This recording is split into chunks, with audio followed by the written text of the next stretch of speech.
Kata Allah, alaihissallahu bikafin abdahu. Bukankah Allah yang mencukupkan hamba-hambanya? Fasayakfikahumullah. Maka dia Allah akan mencukupkan semua urusan hamba-hambanya.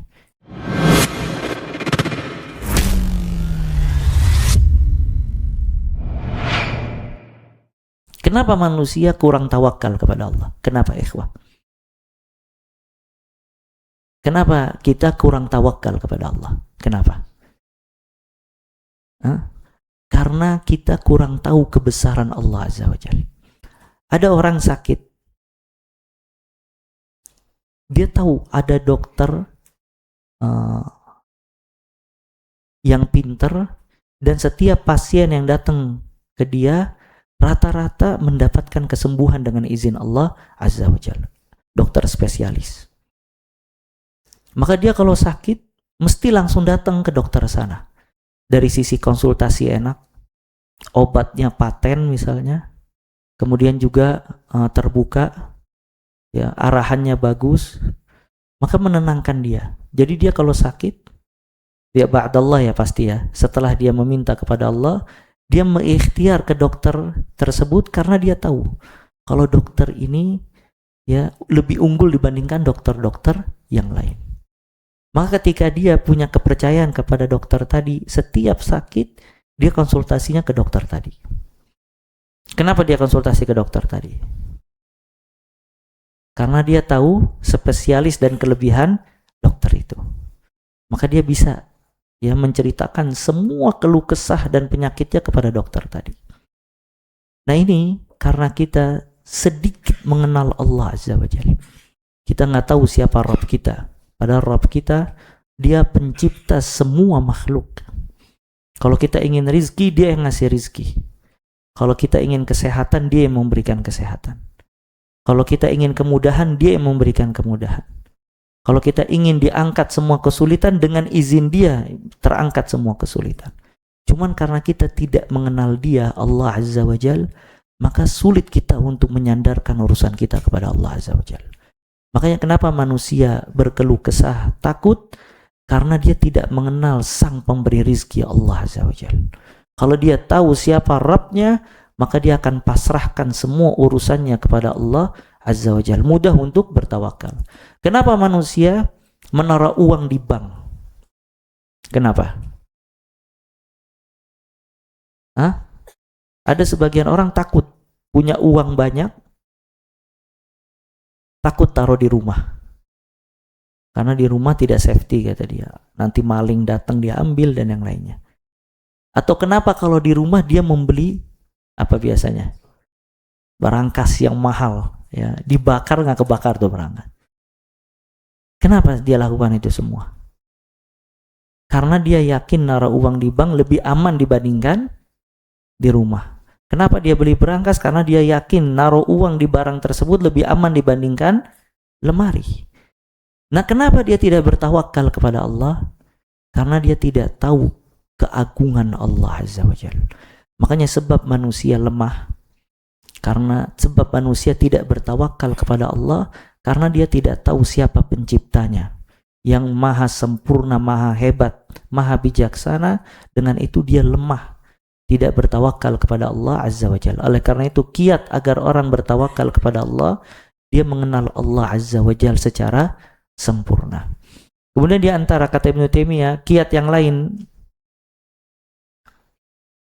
atau cara paling baik mendapatkan rizki setelah tawakal, yang kedua thiqah, yakin ya kalau Allah pasti mencukupkan hambanya, ya, karena mencukupkan urusan kita Allah.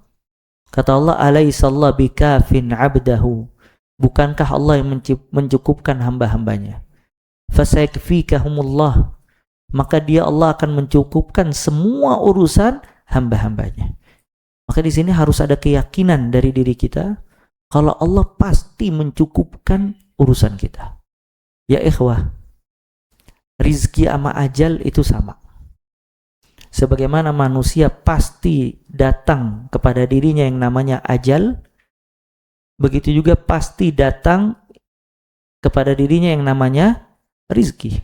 Kalau dia yakin dia pasti mati, dia juga harus yakin pasti datang rizkinya. Makanya manusia tidak akan mati kecuali rizkinya telah disempurnakan oleh Allah Azza wa Jalla. Ya, maka kata Nabi SAW, innahu lan tamuta an-nafs hatta yastakmil rizqaha. Sesungguhnya jiwa itu tidak akan mati sampai disempurnakan rizkinya sama Allah Azza wa Jalla.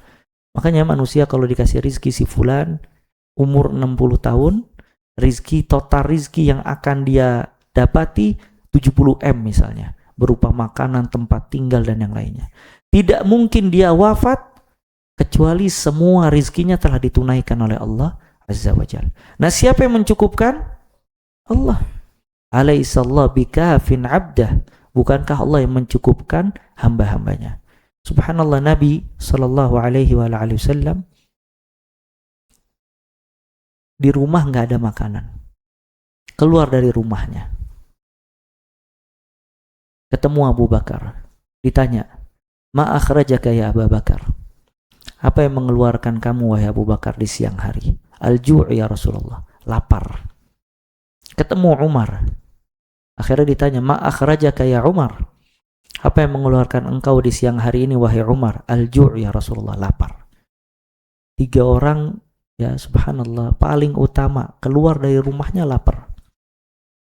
Akhirnya dijamu sama salah seorang sahabat Ansar. Sahabat Ansar tersebut punya kambing, dipotong, dihadiahkan kepada Nabi SAW, Abu Bakar dan Umar. Nabi SAW makan sampai kenyang.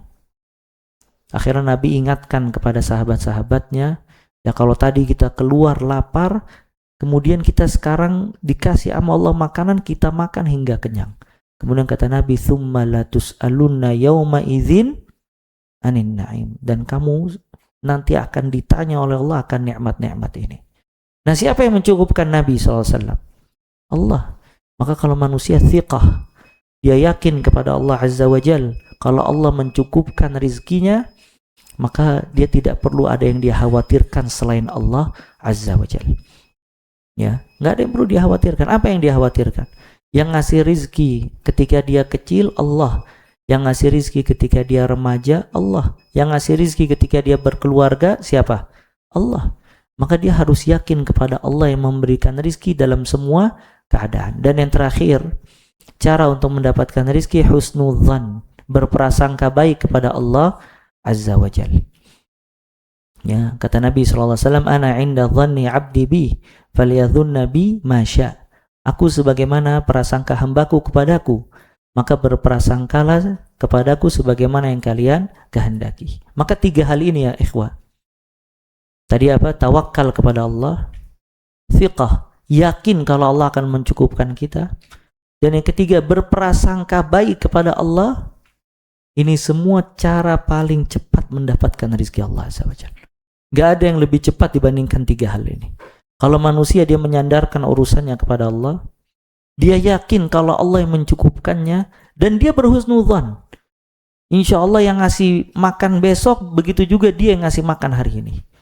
Yang memberikan kemudahan kepada anak-anak ketika di masa depannya, dia juga yang memberikan kemudahan buat anak sebelum anak memiliki anak-anak. Kalau dia selalu berhusnudzan kepada Allah, maka dia dikasih rizki oleh Allah Azza wa Jalla, dan ini cara paling cepat, cara paling baik.